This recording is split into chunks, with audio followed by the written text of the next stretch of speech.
Hello मेरे प्यारे दोस्तों, आप सभी को मेरे YouTube चैनल कहानी का खजाना में स्वागत करती हूँ। आई होप आप सभी लोग खुश होंगे, स्वस्थ होंगे। चलिए दोस्तों, आज आप सबको मैं एक नई कहानी सुनाती हूँ। ये कहानी मेरी खूबसूरत साली अनामिका की है। अनामिका परिवार में सभी भाई बहनों में सबसे छोटी थी। वो मेरी पत्नी नुपुर से 12 साल छोटी थी, इसलिए मेरी पत्नी उसे बहुत ही प्यार करती थी। ये घटना हमारी 8वीं मैरिज एनिवर्सरी के समय की है। मैं और नुपुर ने हमारे परिवार और क्लोज फ्रेंड्स को ही बुलाए थे। पार्टी छोटी सी थी और घर में ही थी। एनिवर्सरी के एक हफ्ते पहले ही जब मैं ऑफिस से घर वापस आया, मैंने डोर बेल बजाया। जैसे ही दरवाज़ा खोला, मैं हैरान रह गया। मैंने देखा सामने अनामिका खड़ी है। अनामिका ने कहा, नमस्ते जीजू। मैंने भी हैरान होकर कहा, हाँ हाँ नमस्ते। दीदी ने मुझे फ़ोन करके बुलाया था ताकि मैं एनिवर्सरी की पार्टी में दीदी की मदद कर सकूं। उसके चेहरे पर हमेशा की तरह एक प्यारी सी मुस्कान थी। वो अब 25 साल की एक खूबसूरत और बेहद ही जवान लड़की बन चुकी थी। वो लगभग 5 फुट 5 इंच होगी। रंग गोरा, खूबसूरत काले लंबे घने बाल और भूरी आंखें। वो दिखने में बहुत ही आकर्षक हो गई थी। मैं उसे देखकर दंग रह गया। जब हमारी शादी हुई थी तब वह 17 साल की थी। उसके बाद उसे हॉस्टल भेज दिया गया। वहीं पर उसने अपनी इंजीनियरिंग की पढ़ाई की और अब वो नौकरी कर रही हैं। इतने सालों बाद मैं उसे अपने सामने देखकर भावनाओं में बह गया। उसकी सुंदरता देखकर मैं सपनों में खो गया। लेकिन दोस्तों, सपने तो सपने होते हैं और उसे टूटने में ज्यादा समय नहीं लगता है। जब अनामिका ने चिल्लाकर कहा, अरे जीजू क्या हो गया? आप खड़े खड़े मुझे ही देख रहे हो। मैं आपकी साली हूँ और ये आप ही का घर है। और हंसते हुए बोली, आपका स्वागत है। तब जाकर मैं अपने सपनों की दुनिया से बाहर आया।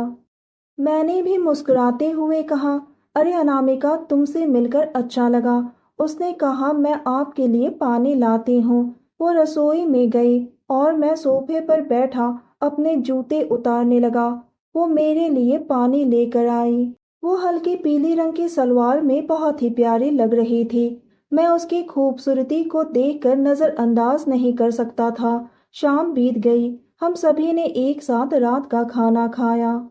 रात को मैं लैपटॉप में कुछ देख रहा था और बाकी सभी घर वाले सो गए।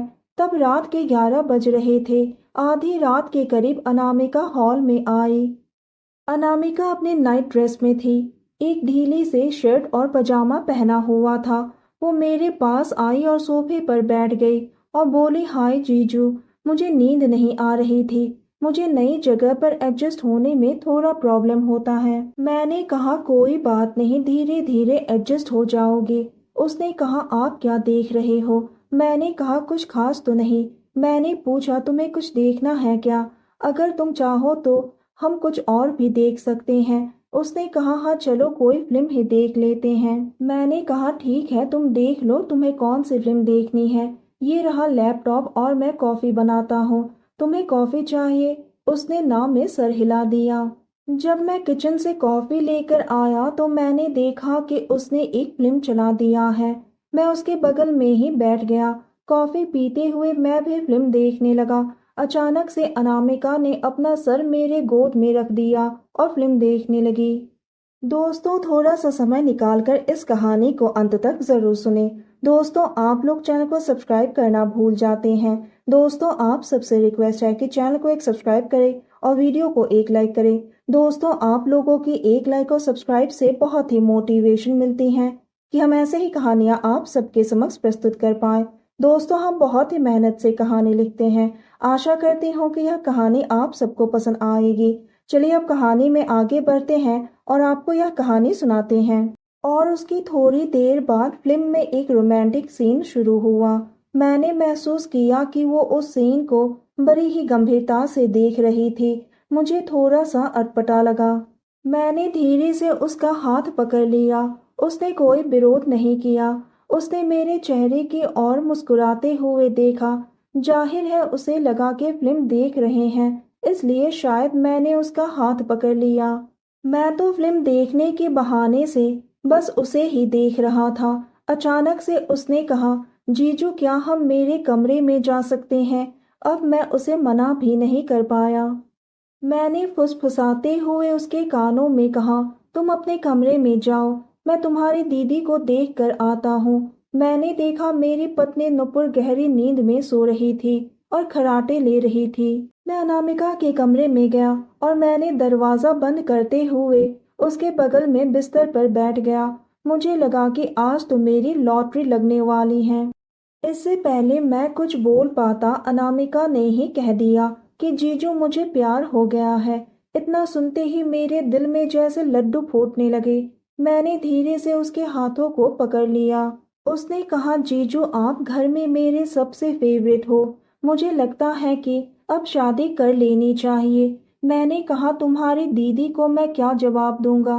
तब उसने कहा, उसे तब तक पता नहीं चलेगा जब तक आप उसे नहीं बताओगे, और मैं उसे नहीं बताने वाली हूँ। यानी कि भाग कर शादी करनी है। उसने कहा, हाँ जीजू।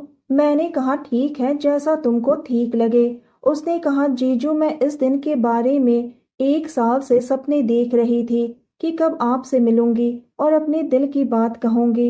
इतना कहते ही उसने मुझे अपने गले से लगा लिया। मैं तो एकदम से सन्न हो गया। फिर उसने धीरे से कहा, जीजू वो तमिल है। दरअसल हम दोनों यहाँ ऑफिस के काम से आए थे, तो दीदी ने मुझे आप लोगों के एनिवर्सरी के बारे में बताया, तो मुझे लगा कि यही अच्छा मौका है, मैं आपसे बात कर लेती हूँ। घर वाले तो हमारे इस रिश्ते को मानेंगे नहीं, इसलिए अब जो भी कुछ करना है आपको ही करना पड़ेगा। अनामिका की बातें सुनकर मेरे सपने चकनाचूर हो गए।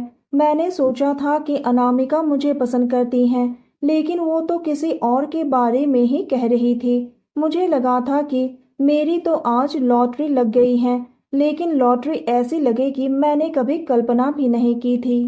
मैंने सोचा जब सपना टूट ही गया तो जिम्मेदारी ही उठा लेता हूँ, क्योंकि मैं घर में सबसे बड़ा था और सभी घर वाले मुझे बहुत ही मानते थे।